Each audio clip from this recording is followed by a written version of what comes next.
Hello everybody, it's MicheleMarieDalene here to meet you. Of course, I'm doing some testing here today with some new equipment that I have finally bought. And the most important of the equipment is not so much what's new, it's what's old. Familiar? Yeah, that's right. And unless there's a cord that has an XLR plug on the end, and then using what they call an iRig preamp, which is made by a company called IK or 1K Multimedia. It's this guy. This is really kind of interesting. It's very small. It's very easy to use. It doesn't take a lot of work to figure it out. Okay, you just plug it in to your 4-pin headphone connector on your iPhone. And it does work with some Android devices as well, although it is designed specifically more for the iPhone. However, I did try a couple other interesting ideas as well. But this one here, let's see if there's any kind of brief description on this here. Compatible with XLR microphones, headphone output for real-time monitoring. Only problem is not too many programs support that. Gain regulation and LED power indicators. And it says can be mounted to mic stands. Let's see. There's a lot of different languages here. And it shows a couple examples of using an iPhone program right here to do audio recording. What this company designed this for was for musicians and people who, like me, needed something that was a little more out of the ordinary. Because let's be honest, when you start doing videos on YouTube, and I've been around YouTube a long time, kid, I've seen a lot of things, and sometimes we need all the help we can get, especially when you start dealing with foreign and weird. I still like to find that program that I see in the display. Yeah, does it say anything about that software? Says it supports iPhone, iPod Touch, iPod, Android, smartphones, tablets, and the Mac. Well, not my Mac. No, not yours, but maybe the iBook. Maybe. Yeah, that's a good question. I definitely would like to see what this software is that they show a picture of it down here. The top program looks like something out of GarageBand. Yeah. And of course you can do vocals with that too. Yes, you can. Okay. Now that was one thing that I bought and came. And we know that someone stole my other phone that I bought. Well, I was fortunate. I bought another one. And this better stay where I put it. Okay? And the reason I like this phone a lot is because of the fact is that the camera on it isn't bad. Although, I'll be honest, its white balance is a little bit out of adjustment in relation to the phone that we're using. This is only 5 megapixels to the iPhone 4S 6, so or 8. So it's not quite as super sharp. And now you're probably asking yourself, what are we going to do with the iPhone 3GS? Well, Dory is actually going to be given the iPhone 3GS. She gave her cell phone to her daughter because her daughter's phone got broken. And so she wants to get another phone. And I told that Dory the truth. I said, Dory, you know, my iPhone 3GS is going to probably be retired because we got the new 4S here. And so I really don't need it as much. Well, kind of true.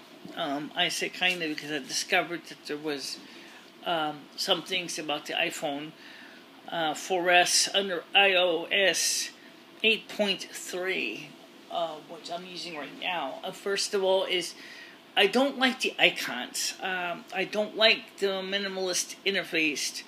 I don't like the way that things are being the controls operate. However, I have worked with a lot of different things over the years, and so I've kind of developed a bit of a sense of how it goes and where it doesn't go. And you do realize that even though your phone is a 16 gigabyte model, that doing videos that go on for hours is likely to run out of room very quickly. That's right. And unlike many Android devices, there is no easy way to add more RAM to this phone. Where the phone here has got just that. What are you looking at? I'm looking at the SIM number.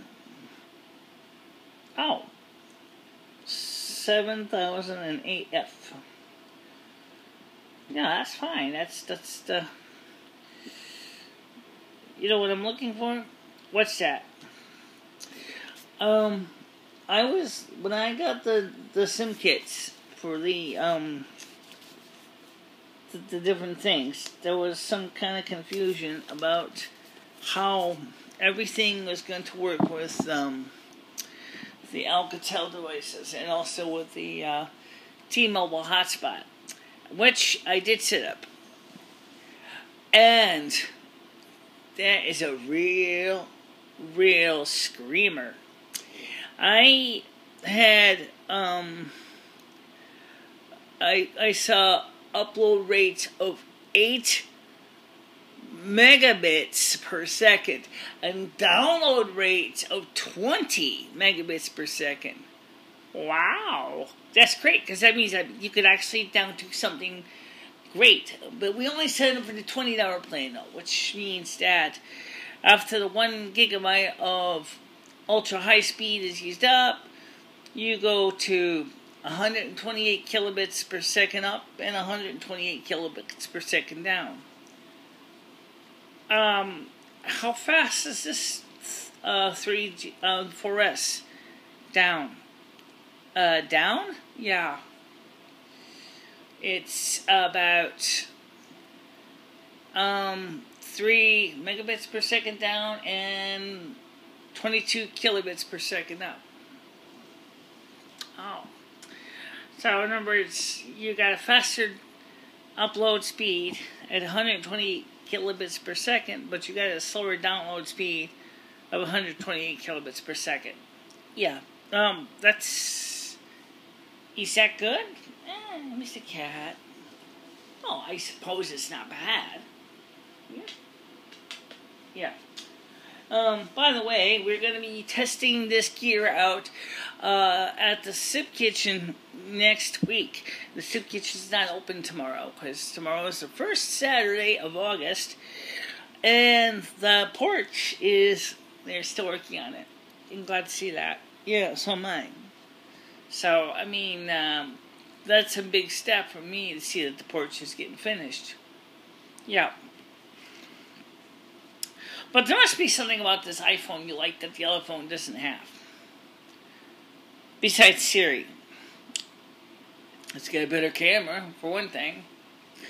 It has a LED flash, which I'm not using right now because where the phone is positioned right now, if I use the flash, I'd have a real red eye problem. Yeah, okay. Now, by the way, I also found a program for Android for this phone that allows it to properly interface in with iPhoto. So I can actually shoot pictures with this phone as well, and then import them into iPhoto. Great.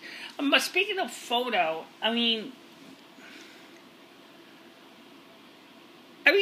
there's so many changes going on now. You have to, the new phone, the 4S, because it's using 8.4, has to be uploaded to the cloud. Right. And what else? But you can also re-download things into other sites too. For example, you can log on to www.icloud.com, and you can, with your iCloud username and password, and you can, from any computer, and you can download the most of the information that you send up to iCloud. Right. Okay, that's cool. In addition to that, is that you can also, in some cases, export stuff from the iCloud to other services. Mm-hmm. Now, in the case of the iPhone 3GS, this is a saving grace. It can act as the mediator between both. In other words, much of the stuff on iCloud that is fairly generic can be passed between the iPhone 3GS and the iPhone 4S through iCloud. Mm-hmm. And then the iPhone 3GS can port that to iTunes. Sounds slow, and slow. It's not that fast, you're right, but it's not that slow. We also wanted to cover a few other things too, but I keep forgetting what they were. It's late. Trust me, Michelle's brain is like kind of starting to go to nappy land. I'll give you that. It's tired. Let's see. I was going to say something. Oh, yes. Hi, Mr. Cat. Say hi to the camera. Hello. Oh, God. TV again. Yay. But we're going to go back to the studio soon. Oh, that's what I was going to tell you. Yes, they're working on the porch. And they built level 1. Very soon, they should be starting with level 2 and 3. Right, okay. And it means that more than likely, within probably a week or so, we'll probably be back in our apartment. Sounds good to me. Sounds good to me, too. Well, anyway, guys, it's getting late, and I do want to kind of get ready to kiss the mattress. So, don't forget to like or dislike, share with your friends, your enemies, comment in the comment section below. And, of course, if you have not already done so, subscribe, because that helps us to know that you at least like what you see. Okay? Bye-bye. Bye-bye, everybody.